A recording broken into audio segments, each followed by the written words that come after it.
I want us to continue to look at the prayer that the Apostle Paul prayed for the Philippian church.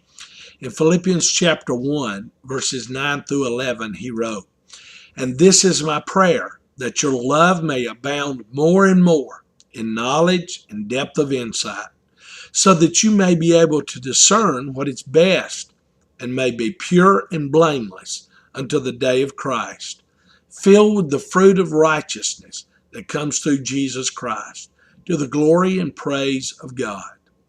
Today I want to focus on that phrase that Paul prayed when he said he prayed that we would be pure and blameless until the day of Christ.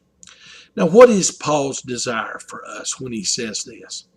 It is that our love and our knowledge will result in us being pure and blameless. In other words, the end result of knowledge is not to fill us with pride about how much we know, but to produce godliness in our character and Christ-likeness in our lives.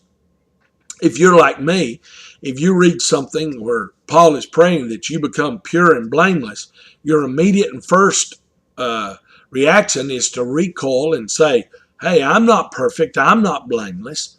What exactly is Paul praying for? He's not praying for something that's impossible.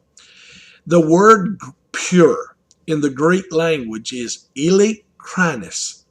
It means uncontaminated and sincere. It means unmixed. It comes from a word that talks of brilliant sunlight exposing any insincerity in our heart. It means to be clear of hypocrisy. The word blameless is a Greek word, aposkopos, that we get scopus from.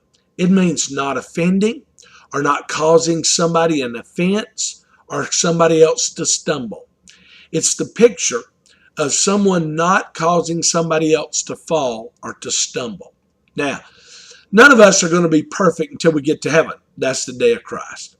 What Paul desired for and what he prayed for each of them and for us is that God would do this in our lives. When we serve God and when we live the Christian life, Paul prayed that we would do so out of a heart of sincerity and unmixed motives. In other words, I serve God because of who he is and the fact that he deserves my love and devotion. We're not trying to use God to accomplish our own agenda. We've all seen people do that. The way we live out our Christian life should be in such a way that others don't stumble when they see us. Now, in America, anybody can attach blame to any other person at any time. In America, anybody can sue anybody else at any time. Anybody can make accusations and come after people. So it's really not possible to live above rumors and gossip and accusations. Those things will come as long as there are people in the world who like to talk.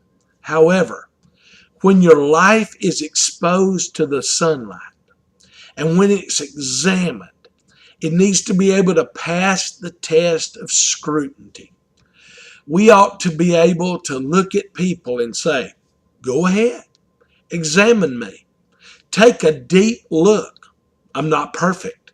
I'm flawed. But my heart and my motives are sincere and genuine. And I'm not living in such a way as to hurt the cause of Christ or to hinder others from knowing him." Paul's prayer for us really is that we just remain real, that we're genuine, that our faith and our character can be tried and tested and will be found to be true. So today, examine your own heart and your own motives. Are there mixed motives? Are we in this Christian life for selfish pride or gain? Or are we willing to be like John the Baptist, who said, "I want to become less so that Christ is known more"? Here's a good thought for today. It's not about me, it's about him. Here's a great prayer for today. God, help me to live with a pure heart that draws others to Christ and doesn't cause them to stumble. God bless you as you try to live a pure and blameless life.